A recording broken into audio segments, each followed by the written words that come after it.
자, 오늘은 본문 말씀을 가지고 공백이 아니라 여백이다라는 제목으로 하나님 말씀을 증거하겠습니다. 우리는 지난주 위를 보며 하나님께 맡기는 믿음이 얼마나 중요한지를 모세의 어머니 요게벳을 통해서 깨닫게 되었습니다. 모세의 어머니 요게벳은 위를 보는 인생이었습니다. 이 위를 본다는 것은 보이는 환경을 넘어 그 환경과 조건 가운데 역사하신 하나님의 때, 하나님의 방법과 계획을 보는 인생임을 말씀드렸습니다. 모세의 어머니 요게벳은 그런 시각을 가졌기 때문에 모세 속에 보이는 하나님이 준비하신 아름다움을 보았죠. 하나님이 이 아이를 향한 놀라우신 계획과 뜻을 발견하게 됐던 것입니다. 그래서 히브리 남자아이는 모두 죽이라는 명령 앞에서도 굴복하지 아니하고 이 모세를 하나님의 사람으로 키우기로 결단을 했던 것입니다. 그리고 자신의 모든 것을 다해서 이 아이를 하나님께 온전히 맡기는 믿음의 모습을 보였습니다. 그러한 하나님을 향한 시각, 또 하나님께 맡김을 통해서 하나님은 하나님께 온전히 맡긴 자에게 어떻게 역사하시는지를 이 모세가 건진받는 사건을 통해서 우리에게 보여주셨습니다. 그런데 모세는 달랐습니다. 모세는 어머니와 같지 않았습니다. 위를 보는 인생이 아니라 좌우만을 보는 인생이었죠. 결국 위를 보지 않으니까, 하나님을 보지 않으니까 하나님의 뜻은 알겠는데 하나님의 때와 방법을 알지 못해서 결국 잘못된 결과가 나타나게 되었죠. 그러한 결과로 인한 이 모세의 다음에 일어난 일들을 오늘 출애굽기 2장 14절 하반절부터 15절까지는 이렇게 증거하고 있습니다. 시작. 모세가 돌아와야 이르되 일이 탈로 되었도다. 바로가 이 일을 듣고 모세를 죽이고자 하여 찾는지라. 모세가 바로의 낯을 피하여 미디안 땅에 머물며 하루는 우물 곁에 앉았더라. 모세가 두려워하여 이르되 일이 탈로 되었도다 라고 얘기합니다. 자신의 방법, 자신의 때에 했던 모든 일들, 이 정도면 완전한 범죄일 거야 라고 생각했습니다. 아무도 모를 거야 했는데 이 일이 탈로가 났던 것입니다.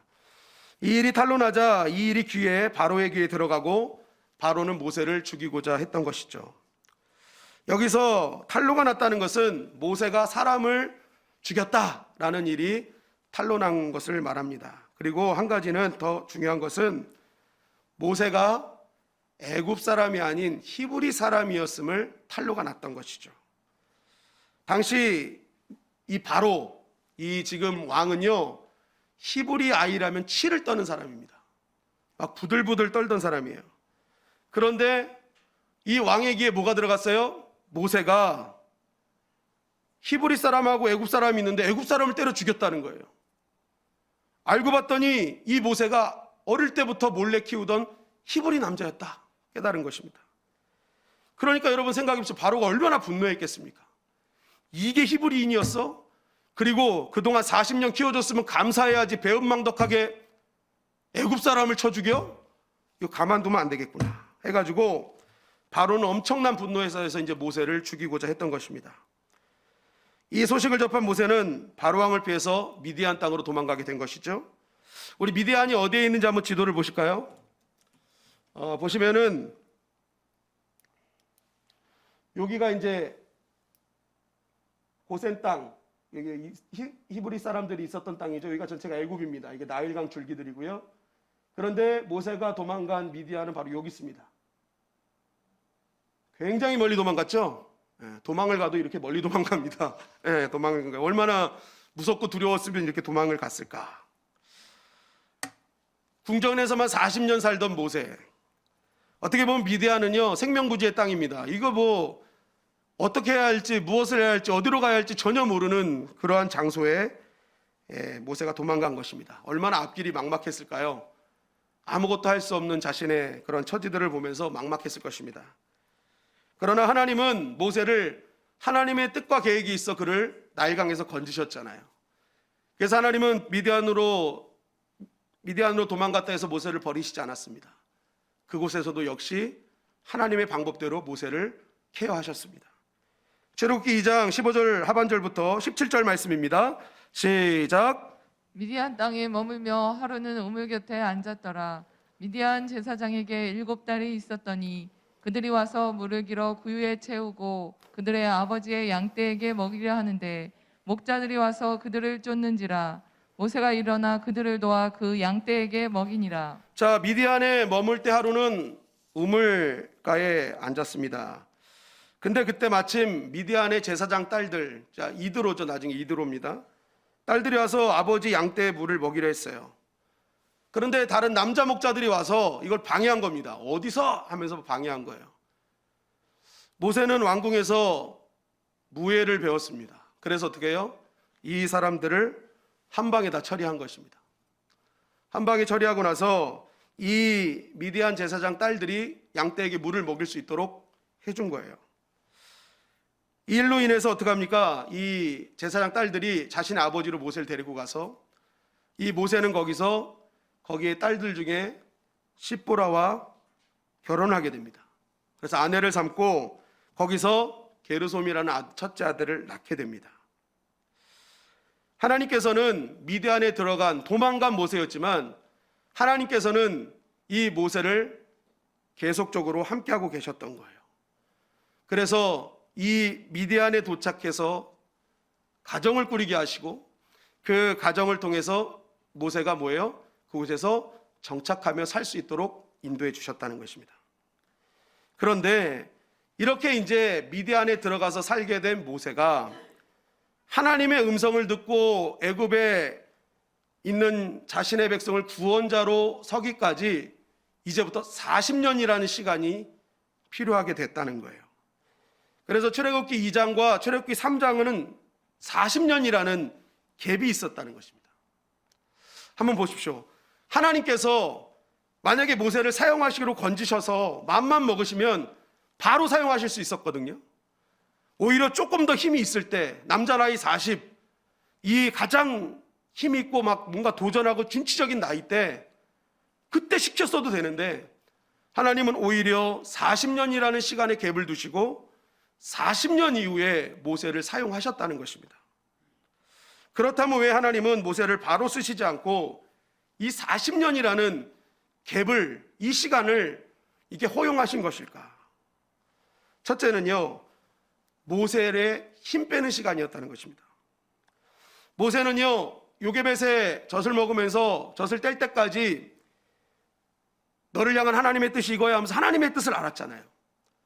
그런데 그 뜻만 알았지 하나님의 방법과 하나님의 때를 기다릴 수 없었어요. 자기가 현재 가지고 있는 힘과 조건이라면 다 될 줄 알았던 것입니다. 그런데 이 자기 힘으로 했던 이 모든 것들이 뭐예요? 다 실패로 돌아갔죠. 결국 모세는요, 하나님의 힘보다는 자신의 힘을 의지했던 그러한 인생이었음을 보게 됩니다. 그래서 하나님은 이런 모세를 하나님을 의지하는 인생으로 바꾸시기 위해서 이제 광야로 내모셨던 것이죠. 모세가 힘이라고 여겼던 모든 것들을 이 광야 시간을 통해 내려놓게 하신 것입니다. 여러분, 광야, 사막을 가보신 분은 아시겠지만 이 사막에서의 내 힘으로 할 수 있는 건 거의 없습니다.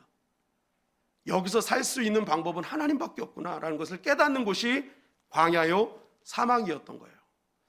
그래서 하나님은 모세를 광야로 내모신 거예요. 아무것도 할 수 없는 자신을 발견하게 만드신 것입니다. 여러분, 하나님께서 우리를 때로는 인생의 광야로 내모실 때가 있습니다. 그때 우리가 꼭 기억해야 될 것이 있다면 하나님은 그 광야의 시간을 통해서 바로 내가 가지고 있었던 나를 의지했던 그 힘을 빼고 하나님을 의지하는 시간으로 만들기를 원하신다는 것입니다. 여러분, 그러면 하나님이 왜 내 힘을 자꾸만 빼시려고 할까요? 그 이유는요, 많은 사람들이 그 사람에게 힘을 주면 인간은요, 본능적으로 그 힘을 죄 짓는 데 사용하기 때문에 그렇습니다. 오늘도 보세요. 모세에게 힘 주니까 본능대로 때려 죽이는 곳으로 나가잖아요. 사울왕에게 힘을 줬더니 다윗을 죽이는 자리로 나아가는 거예요. 그 사람이 어떤 사람인지 알 수 있는 방법 중에 하나는요, 힘 줘보면 알아요. 힘 줘보면 그 사람이 그 힘을 가지고 어떻게 사용하느냐에 따라서 그 사람이 하나님이 함께 하시는 인생인가 아닌가를 우리는 알 수 있다는 것이죠. 제가 어릴 때 봤던 드라마 중에 아직도 기억나는 드라마 한 편인데 그게 뭐냐면 완장이라는 것입니다. 아마 어른들은 기억할 거예요. 제가 그 당시 그때 당시 남자 힘의 상징 이대근 아저씨가 주인공으로 나왔던, 그리고 조영기 아저씨가 주인공으로 나왔던 완장이라는 드라마가 있었는데요. 그때 이 백수에게 저수지를 관리하는 완장 하나 채워주니까 사람이 완전히 달라져 버리는 거예요. 자기 마음대로, 자기 멋대로 그것을 과시하고 파괴하는 쪽으로 나가는 것입니다. 지금 생각해보면 진짜 인간의 본성을 아주 적나라하게 보여주는 아주 좋은 작품이라고 저는 생각을 하거든요. 이처럼 죄를 가진 이성, 죄의 본성을 가진 이 인간은요, 힘이 주어지면요, 대부분 뭐예요? 그걸 과시하는 쪽으로, 기존의 질서를 파괴하는 쪽으로 나아가요. 그리고 그렇게 파괴하는 자신들을 대단한 힘을 가진 것처럼 거기서 희열을 느껴버리는 거예요. 나 때문에 무너졌다고. 물론 잘못된 것을, 잘못된 질서를 파괴하고 새롭게 만드는 건 중요합니다. 그런데 죄의 본성을 가진 사람은요, 잘못된 것만 파괴하지 않아요. 좋은 것까지도 자기 힘을 과시하기 위해서.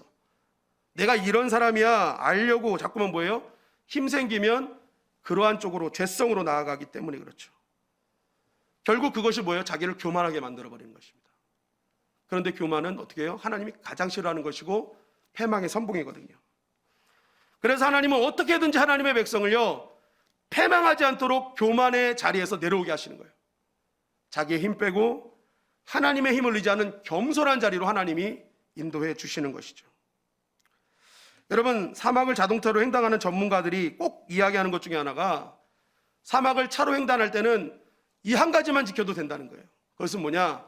타이어에 있는 바람을 빼라는 거예요. 타이어에 있는 바람을 어느 정도 빼면 이 타이어가 평평하게 돼서 밖에 표면적이 넓어져 가지고 어떠한 사막도 헤쳐나갈 수 있는 힘을 가지게 된다는 것입니다. 만약 그렇지 않으면요, 오히려 사막에서 바퀴가 헛돌고 방향이 엉망으로 되는 위기 상황을 맞을 수 있대요. 그러니까 여러분, 사막에서의 힘은요, 힘 빠진 바퀴예요. 힘 빠진 바퀴. 꽉 힘 들어간 바퀴가 아니라 힘 빠진 바퀴가 광야와 사막을 돌파하는 바퀴라는 것입니다. 여러분, 마찬가지로 하나님께서 때로 우리의 인생의 광야로 내모실 때, 그때 그 광야를 빨리 빠져나오는 방법이 뭐냐면, 내가 인생에 갖고 있던 나만의 그런 빵빵한 인생의 바퀴에 힘을 빼는 것입니다. 내 안에 있었던 거품, 내 안에 있던 허풍, 내 안에 있던 바람, 내가 의지했던 감각, 이 모든 것, 그 모든 것에서 바람 빼는 거예요. 여러분, 왜 모세가 40년 동안 광야에 있었는지 아세요? 그 바람 빼는데 40년 걸린 거예요. 그 모세가 얼마나 고집이 셌는지, 얼마나 자기 힘만을 의지했는지 이제 아시겠죠? 40년 걸린 거예요. 40년. 이스라엘 백성이 광야에서 40년 돌았잖아요. 그게 뭐예요? 불순종에 물 빼는데 40년 걸린 거예요. 1세대의 불순종, 불신, 그 1세대가 죽는데 40년 걸렸거든요. 내가 얼마나 빨리 불순종을 빼내냐, 내가 얼마나 빨리 내 힘을 빼느냐에 따라서 우리는 뭐예요? 우리 인생의 광야길을 빨리 빠져나올 수 있다는 것입니다. 야복강가에서 야곱이 하나님을 만나죠. 근데 이 야복강가는 야곱에게 허락하신 힘 빼는 시간이었습니다. 밤새도록 씨름하는 거예요. 그런데도 힘이 안 빠지니까 어떻게 해요? 환도뼈를 치시잖아요. 그래서 이 야곱은요, 그때 절뚝발이가 됐습니다. 모든 힘이 다 빠졌어요. 절뚝발이가 되고 힘 빠진 인생 끝날 줄 알았는데, 야곱의 인생은 그때부터 시작됐습니다. 절뚝발이지만, 조금 느리지만 그의 인생은 가는 곳곳마다 승승장구했어요. 자기 힘으로 안 되는 일들이 힘 빼고 나갔더니 하나님이 되게 하시는 은혜를 경험하게 했습니다. 여러분, 우리가 힘 빠지면 아무것도 못할 것 같지만 실제적으로는요, 더 하나님이 기뻐하시는 일, 더 감당할 수 없는 일들을 감당하게 하셔요. 왜요? 그때부터 바른 방향 가거든요. 조금은 늦은 것 같아도, 조금은 저는 것 같아도 내 힘 빠지면요, 그때부터 뭐예요? 하나님께서 원하시는 방향으로 나아가기 때문에 그 힘 빼는 인생이 더욱더 찬란한 미래를 경험하게 되는 것입니다. 여러분, 인생의 헛바퀴가 돌고 혼돈의 늪에 빠져 있습니까? 내 인생이 광야길입니까? 그렇다면 여러분, 내가 의지했던 감각, 내가 의지했던 내 힘, 판단 다 내려놓으시고 다시 한번 하나님 붙드시는 시간이 되시기를 주님의 이름으로 간절히 축원합니다. 자기 힘 빼야 되는 거예요. 그럴 때 뭐예요? 그 힘 빠지는 순간에 들린 하나님의 음성이 있어요. 보세요. 40년 만에 힘 빠지니까 늘 지나갔던 그 길에서 떨기나무 가운데 말씀하신 하나님의 음성을 그때서야 듣는 거예요.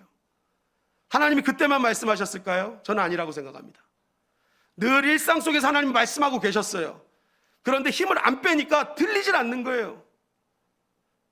그 음성을 듣는 시간은요, 특별한 장소가 아니었고 모세가 늘 걷던 자리였어요. 거기서 힘 빼니까 드디어 하나님의 말씀이 들리고 그 말씀 붙드니까 하나님께서 귀하게 쓰는 하나님의 사람이 되었다는 것입니다. 여러분, 오늘 우리의 가진 힘 빼면 하나님께서 우리를 향한 그 놀라운 말씀들을 듣게 될 줄 믿습니다. 그리고 그 광야를 빠져나오는 그러한 은혜를 경험하게 될 것입니다.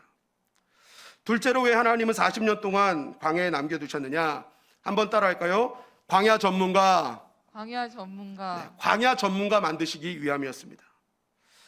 하나님은 모세를 광야에 40년간 있게 하셨는데요, 그 이유는 다른 것이 아닙니다. 앞으로 모세는요, 광야에서 백성들을 인도해야 되기 때문에 그랬어요.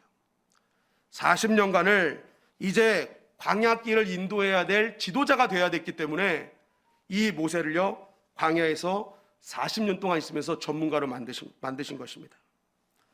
광야 사막은 아무나 인도할 수 있는 곳이 아닙니다. 반드시 광야 전문가가 있어야 돼요. 광야를 다닐 때 정말 필요한 것 중에 하나가 나침판이랍니다. 왜냐하면 이 사막이나 광야에서요, 지형 지물을 보고 움직이는 건 진짜 바보 같은 짓이래요. 왜냐하면 밤이 되면은요, 바람이 불어서 이 모래 지형이잖아요. 그래서 밤이 되면 바람이 싹 불어가지고 지형이 완전히 바뀌어버린대요. 그래서 낮에 봤을 때 일로 가야지 했던 지형이요, 전혀 안 보인다는 거예요. 그래서 이 광야에서는요, 무조건 나침판을 들고 움직여야 돼요. 그래서 그 방향을 따라가야 되는 것이죠. 그러니까 광야는요, 수많은 어려움들이 있어요. 시시때때로 다가오는 여러 변화무쌍한 장소가 광야입니다. 그래서 그 때마다 시마다 대처를 잘해야 되고 그 전문가가 있어야 그 상황에 따라서 인도할 수 있는 거예요. 근데 그것을 누굴 지금 준비하시는 거예요? 모세를 준비하신 거예요.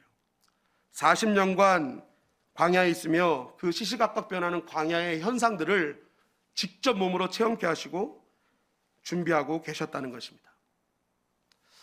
여러분, 결국 우리가 이러한 하나님의 계획을 바라보면서 출애굽기 2장과 3장에는 분명히 40년이라는 공백이 있는 것 같은데, 실제적으로 보면 이것은 공백이 아니라 하나님께서 준비하시는 여백의 시간이었다는 것입니다. 여러분, 공백과 여백의 차이가 무엇입니까? 공백은 아무런 가치가 없는 공간이에요. 그 공간을 통해서 메시지도 찾을 수 없고 그 공간은 그냥 비어있는 것이 공백입니다. 그런데 여백은 다릅니다. 여백은 무엇입니까? 똑같이 빈 공간이에요. 비어있어요. 그런데 그 여백 안에는 그 그림이 갖고 있는 전체적인 메시지도 그 안에 들어올 수 있고요, 그 여백만이 갖고 있는 기능이 있단 말입니다. 그러니까 공백이냐 여백이냐는요, 하늘과 땅 차이라는 것이죠. 여백은 반드시 그 안에 메시지를 담고 있고 더 많은 그런 어떤 가치들을 담고 있는 것이 여백이라는 거예요. 제가 말씀을 준비하면서 김호득 수묵화가의 인터뷰를 봤습니다. 이분이 동양화의 이단화라고 불리는 분인데, 이분이 이렇게 인터뷰했더라고요. 예전에는 복잡한 그림을 그리려고 애썼지만 이젠 여백을 남기면서 단순하게 표현합니다. 고수의 동작은 단순해야 해요. 솜씨를 죽일 줄 아는 사람이 진정한 고수입니다. 연륜이 쌓일수록 여백을 그리는데 온 힘을 쏟게 됩니다. 라고 돼 있어요. 왜요? 여백이 주는 메시지가 강력하기 때문에 그래요. 그래서 제가 이분 그림을 찾아봤더니 처음에 그림만 보고 이게 도대체 무슨 그림이야 했어요. 봤더니 폭포를 그렸는데 위에서 선 하나 딱 내려놓고 밑에 두 줄 딱 그려 놓으셨더라고요. 그 큰 종이에다가. 그런데 그분의 작품들이 대부분 보면요, 다 여백이에요. 여백. 진짜 선은 몇 개 없어요. 그런데 그 여백이 주는 압도적인 메시지가 있더라고요. 야, 이게 고수구나, 이게 여백의 힘이구나 라는 것을 깨달았습니다. 일본의 유명한 화가도요, 우기요에라는 화가가 있는데 이 사람이 쓰는 기법이 한색백이래요. 색깔을 다 안 칠한대요. 무조건 한색을 뺀답니다. 그럴 때 더 걸작이 나오더라는 거예요. 그러니까 인생은 더하기가 아니라 뺄 때 더 아름답다는 거예요. 여백이 있을 때 더 아름답다는 거예요. 여러분, 바로 여백은요, 이러한 힘을 갖고 있어요. 메시지가 있어요. 마찬가지로 하나님의 시간표에는 여러분 공백이 없습니다. 하나님의 시간표에는 다 여백의 미가 있다는 것입니다. 성경을 보면은요, 하나님이 침묵했던 기간이 있어요. 두 군데가 있는데 바로 신약의 말라기부터 마태복음, 세례 요한이 일어나기까지, 말씀을 광야에서 선포할 때까지 400년 기간이 있고, 바로 오늘 본문 창세기 50장에서 출애굽기 1장으로 넘어가는 400년 기간이 있어요. 이것은 어떻게 보면 한 장 넘어가는 거지만 400년이라는 공백이 두 군데에서 있음을 이렇게 보여주고 있거든요. 그럼 여러분 보십시오. 하나님은 400년 동안 아무것도 안 하셨는가? 진짜 그냥 공백이었는가? 우리가 한번 보면 좋을 것 같아요. 여러분, 신약과 구약 사이를 중간기라고 하는데 이 400년 동안 하나님이 아무것도 안 하신 게 아니죠. 출애굽기 창세기 50장부터 출애굽기 1장 사이에 400년 공간 동안 하나님이 아무것도 안 하신 게 아닙니다. 모두가 공통적인 특징 하나가 무엇입니까? 400년 뒤에 구원자들을 세웠다는 거예요. 하나님은 아무것도 안 하신 게 아니라 하나님께서 하나님의 백성을 구원하시기 위해서 모세를 세우셨고, 신약에는 우리의 구원자이신 예수 그리스도를 이 땅에 보내주셨어요. 하나님은 그 공백인 그 시기에도 여전히 우리를 사랑하셔서 하나님의 백성들을 구원할 인도자를 보내주시고 계셨다. 그리고 신약에는요, 이 중간기 동안 로마를 통해서 전 세계 길을 뚫어놓게 하셨어요. 그래서 사도 바울이 복음을 들고 전 세계로 복음을 나아갈 수 있는 통로를 만들어 놓으셨죠. 우리가 생각할 때는 분명히 공백인 것 같지만 하나님은 그 시간을 통해서 하나님의 뜻을 이루고 계셨어요. 그 시간은 여백의 시간이었습니다. 오늘 출애굽기도 마찬가지예요. 이 출애굽기 1장 1절에 보니까 이렇게 우리에게 증거하고 있습니다. 시작.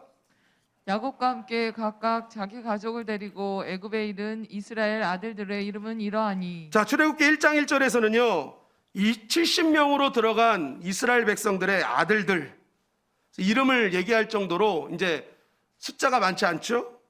그런데 출애굽기 1장 7절은 또 이렇게 증거하고 있습니다. 시작.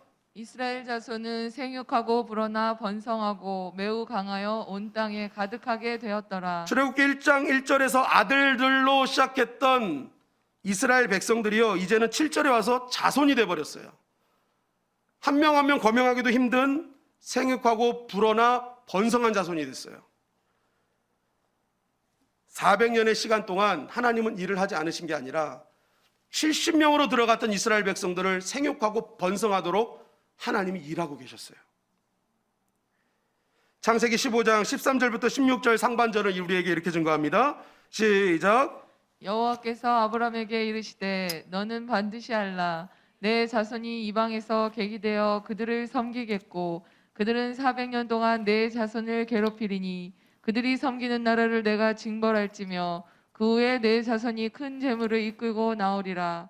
너는 장수하다가 평안히 조상에게로 돌아갈 장사될 것이요 내 자손은 4대 만에 이 땅으로 돌아오리니. 출애굽기 1장과 7장 사이에 400년 동안 왜 이런 일들이 벌어졌는지를 창세기 15장 13절 16절 상반절에 얘기하는 거예요. 이것은 하나님의 약속이었습니다. 결국 이 400년 동안 하나님은 아무것도 안 하는 공백기로 남겨두신 것이 아니라 400년 동안 하나님께서 약속하신 말씀들을 이루고 계셨던 거예요. 미리 아브라함을 통해 약속하셨던 그 약속을 하나님은 이 400년을 통해서 계속 일하고 계셨고, 그 약속의 말씀을 실천되기 위해서 하나님은 여전히 졸지도 아니하시고 주무시도 아니하시면서 하나님의 일들을 하고 계셨다는 거예요. 우리 눈에 안 보였을 뿐이지 하나님은 여전히 그것을 공백기로 사용하지 않으시고 의미 있는 시간으로, 여백의 시간으로 만들고 계셨다는 것입니다. 여러분, 우리가 지금 인생 가운데 때로는 막혀있고 답답하고 하나님을 아무리 불러도 하나님의 음성은 들려지지 않을 때 우리는 이렇게 질문해요. 하나님은 존재하지 않으시는가? 진짜 하나님은 졸지도 아니하시고 주무시지도 아니한다는데 나를 위해서 여전히 지금도 일하고 계신가? 우리는 이러한 질문을 할 때가 있단 말입니다. 여러분, 그러나 기억하십시오. 내가 보기에는 하나님은 아무것도 일하지 않는 빈칸 같고 공백 같지만 하나님은 지금도 택한 백성을 위해서 하나님의 약속을 이루시기 위해서 졸지도 않으시고 주무시지도 않으시면서 우리를 위한 놀라운 구원의 계획들을 이루고 계시다는 것입니다. 그래서 여러분, 참된 신앙은요, 항상 숏텀으로 보는 게 아니에요. 롱텀으로 봐야 돼요. 지금 당장 숏텀으로 보면요, 하나님 일하시지 않는 것 같아요. 아무런 것도 안 하시는 것 같아요. 그냥 공백 낀 것 같아요. 그런데 여러분, 길게 보면요, 롱텀으로 보면요, 내 인생 가운데 하나님이 순간순간 개입해서 지금 내가 이 자리에 있음을 우리는 깨닫게 된다는 것입니다. 하나님의 우리의 인생을 그냥 가만히 내버려 두셨던 것이 아니라 그 매 순간을 지날 때마다 나와 함께 하셨던 하나님의 놀라우신 계획들을 발견하게 만드시는 거예요. 제가 저의 이야기를 좀 하도록 하겠습니다. 제가 이제 고등학교를 졸업하고 이제 신학대학을 입학을 했습니다. 제가 어릴 때 초등학교 때 육상 선수로 해가지고 운동을 곧잘 했어요. 그리고 축구도 할 때 항상 저는 공격수에서 뛰었습니다. 예, 스피드도 있고 막 몸도 좋고 그러니까 공격수에서 정말 잘했거든요. 근데 학교를 갔는데 이제 기숙사에 들어가서 살게 됐는데 기숙사 사감님이 이게 특전사 출신의 목사님이셨어요. 근데 이분이 저를 너무 사랑해 주시는 거예요. 그래서 알고 봤더니 너는 얼굴에 특전사의 모습이 나온다는 거예요. 그래서 너는 특전사를 보내고 싶다 하는 마음을 계속 갖고 계셨나 봐요. 너무너무 사랑해 주세요. 그런데 하루는 축구를 하는데 저보러 야, 너는 골키퍼를 해, 그러시는 거예요. 너는 내가 보니까 순발력도 있고 모두 좋으니까 그냥 골키퍼를 해, 그러시는 거예요. 사실 저는 골키퍼를 해본 적이 없습니다. 그런데 특전사 출신의 목사님이 하라니까 무조건 그냥 순종을 했어요. 기분은 좋지 않았지만. 그러면서 저를요, 그때부터 선수처럼 키우세요. 골키퍼 출신의 사람을 데리고 오더니 저를 엄청나게 훈련을 시키시는 거예요. 저는 목사 될 사람인데 왜 골키퍼 훈련을 받고 있지? 막 이러면서 이제 계속 훈련을 받았습니다. 그렇게 열심히 훈련을 받고 시합에 나갔는데 그 시합에서 우승을 했어요. 신학대학이 사회체육학과 ROTC 다 물리치고 우승을 해버렸어요. 그때 제가 우승 멤버였습니다. 그리고 나서 제가 군대를 가게 됐습니다. 군대를 갔는데 이제 훈련병 1주차인가 2주차 때 방송이 나와요. 사회에서 축구를 좀 찾던 사람은 연병장으로 집합하세요, 그러는 거예요. 훈련병 때인데. 그래서 딱 나갔습니다. 그냥 저도 축구를 좋아하니까. 그런데 이제 포지션별로 여긴 골키퍼, 여긴 미드필더, 여긴 공격수, 여긴 수비수 이렇게 정해줘요. 그래서 자기가 하고 싶은데 쓰래요. 그래서 저는 그냥 골키퍼에 섰습니다. 왜냐하면 학교 다닐 때 골키퍼도 배워왔고 골키퍼를 했으니까. 골키퍼에 딱 섰는데 그때 당시 골키퍼에 딱 2명만 지원하고 나머지는 대부분 공격수 그리고 미드필더, 수비수 이렇게 다 쓴 거예요. 그래가지고 이제 딱 이렇게 해서 테스트를 다 받았습니다. 근데 나중에 알고 봤더니 여기서 뽑을 선수는 골키퍼였던 거예요. 근데 일부러 안 가르쳐 준 거예요. 누굴 뽑을지 모르고 그냥 어떤 포지션인지 안 가르쳐 주고 포지션 하라 그래가지고 골키퍼를 했는데 제가 2명 중에서 더 잘한 거예요. 그래가지고 제가 훈련병 신분으로 2등병이라고 속이고 사단 장배 축구대회를 나간 거예요. 그랬더니 거기서 몇 등을 했을까요? 또 우승을 했어요. 그런데 문제는 여기서 발생한 겁니다. 훈련병으로 속이고 갔는데 훈련병 2등병으로 속이고 가니까 다른 부대를 보낼 수가 없는 거예요. 이거 거짓말했다고 조교할까 봐. 제가 능력이 뛰어나서 조교가 된 게 아니라요. 그때 골키퍼 잘 봐가지고 조교가 됐어요. 조교가 됐어요. 그렇게 해서 이제 신병교육 때 남게 됐는데 저희 이모부가 의정부에서 이세소를 하고 계셨거든요. 근데 이 이모부가요, 어찌된 영문인지 제가 있는 사단 교회에 주보를 만들어주고 계셨던 거예요. 그러면서 제가 같은 그 사단에 들어왔다는 얘기를 듣고 군종 참모님한테 내 조카가 여기 신병교육 때 들어왔는데 신학대학 출신이다. 한 번만 가서 만나줘라. 이렇게 얘기를 한 거예요. 그래서 딱 왔는데 마침 신교대에 기독교 군종병이 제대를 하게 된 겁니다. 그래서 후임 군종병을 여태까지 찾고 있다가 후보를 정해놨는데 군종 참모님이 와서 얘 시켜 해가지고 제가 돼버렸어요. 갑자기 그냥 됐어요. 제가 그 기독교 군종병이. 그래가지고 제가 여러분 조교를 하면서 주말에는 혼자서 교육하는 시간이 있거든요. 그러면 한 300~400명 모아놓고 그 사열대 앞에서 막 교육을 합니다. 큰 소리로. 그리고 주일이 되면 교회에 들어가서 군종병이기 때문에 또 그 아이들을, 그 훈련병들을 모아놓고 예배를 인도해요. 가만히 저의 일생을 되돌아보니까요, 하나님은 일하지 않으신 게 아니라 제가 대학을 입학하는 순간부터 말도 안 되는 골키퍼 자리를 하게 하시고 그 골키퍼가 결국 조교가 되게 하시고 그 조교를 통해서, 조교의 자리를 통해서 몇백 명 앞에서 소리를 고래고래 지르고 그들을 교육할 수 있는 자리로 만들어 주셔서 지금 이렇게 믿음의 그리스도의 군사를 만드는 이러한 자리에 설 수 있도록 하나님이 다 이끌어 가시고 하나님의 계획 가운데 계속 만들어 가고 계셨다는 것을 깨닫게 되었어요. 많은 사람들이 군대는 버리는 시간이라고 생각하고 공백의 시간이라고 생각해요. 2년 그냥 썩고 오지 뭐, 보내다 오지 뭐. 다들 공백의 시간으로 봤지만 저에게는 여백의 시간이었어요. 하나님께서 지금 이 시간을 위해서 하나님은 일하고 계셨고 그 시간을 통해서 저를 하나님의 사람으로, 또한 어떤 사람들 앞에서도 잘 그 모든 일들을 감당할 수 있도록 하나님은 일하고 계셨음을 깨닫게 되었습니다. 여러분, 어떤 분은 그래요. 왜 이렇게 권 목사는 목소리가 크냐고, 화통을 삶아 먹은 것 같다고. 그게 다 조교 때문에 그래요. 조교 때 하도 소리 질러가지고. 가끔 여러분들이 훈련병으로 보일 때가 있어요. 그래가지고 막 소리 지르는 거예요.